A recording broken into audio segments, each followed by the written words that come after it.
Okay mga motivation, dahil pabalik na kami ng Laguna.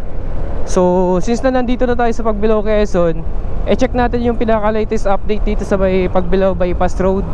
So dito tayo dadaan. Ngayon ay June 1, Sunday.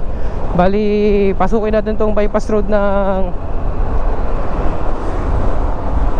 Pagbilao, Quezon. Check natin yung pinaka-latest update.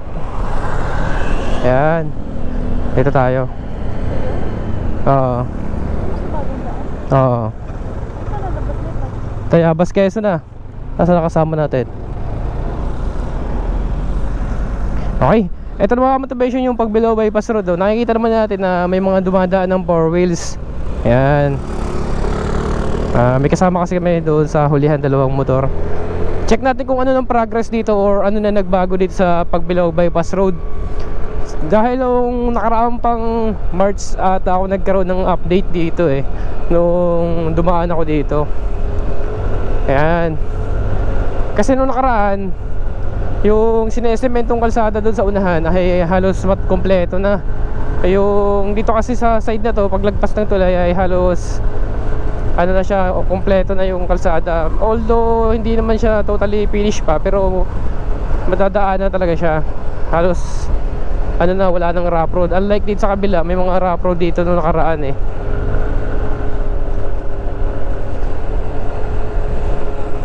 Kaya okay na. Alam ko mga automation, parang hindi ito pinapadaan ng pagkagabi na. Parang hindi pa ata ina-allowed. Kasi nung nakaraan, may nag-comment sa vlog ko na subscriber ko na sabi daw ay hindi daw sila dito pinadaan nung gabi kasi masyadong madilim dito. At delikado nga dito sa may part ng tulay. Siguro yun ang pinagano dito, yung wino-worry din ng mga taga rito or namamahala dito na bawal sa gabi dumaan dito. Kasi tulad niyan, di ba? Hindi pa totally tapos yung tulay na to. Kasi nung nakaraan nga, nung nag-vlog ako dito, nakausap ko si tatay, parang sisimulan na rin niyang gawin kasi hinarangan na dito Ayan mga motivation Okay na yung tulay na lang talaga yung palalaparin. Pagdating dito, okay na yung semento halos 4 lane na. Ayan ang dami nang dumadaan. Siguro sa mga heavy vehicles hindi pa ata ina-allow dito. Ang ganda na ng kalsada pakalapad na Ang bilis na ng biyahe mo dito. Makakaiwas ka kasi sa bayan ng Pagbilao. Alam naman natin pag ganitong oras na sa Pagbilao bayan ay napaka-traffic na. Ang ganda na lapad na Wow. Ang ganda na ng kalsada Bali hindi na ako makapag-drone mga motivation dahil nga gabi na rin at may hinahabol kaming oras. Masyado na kaming malilate sa biyahe. At may kasama kasi akong 2 tropa na nasa hulihan. Okay na mga motivation.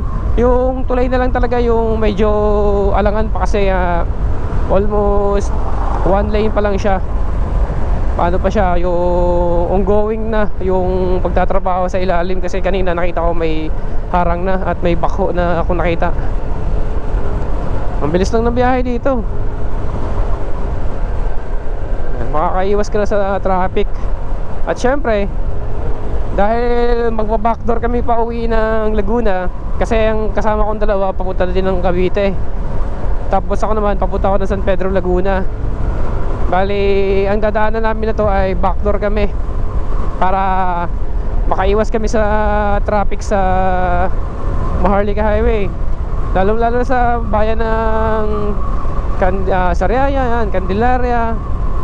May matraffic masyado na ngayon at malalaki yung sasakyan na makakasabay natin. Kaya dito na tayo dadaan sa backdoor na ruta. Pagdating dito sa may kanto, kakanan tayo, papunta tayo ng Tayabas, Quezon, para makarating tayo ng Louisiana, Mahayhay. Maglulukbahan tapos magmahayhay tayo.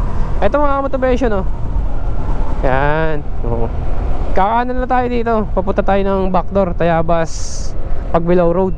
Tapos diretso yan mga motivation, papunta yan Maharlika Highway. Okay, kanan tayo dito. Okay. Di ba mga motivation, napakabilis lang ng biyahe doon sa bypass road na yon.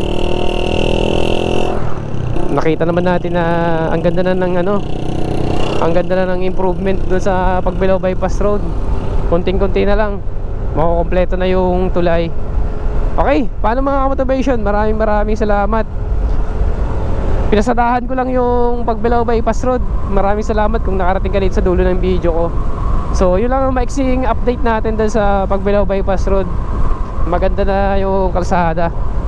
So paano? Hanggang sa muli mga motivation. Maraming salamat.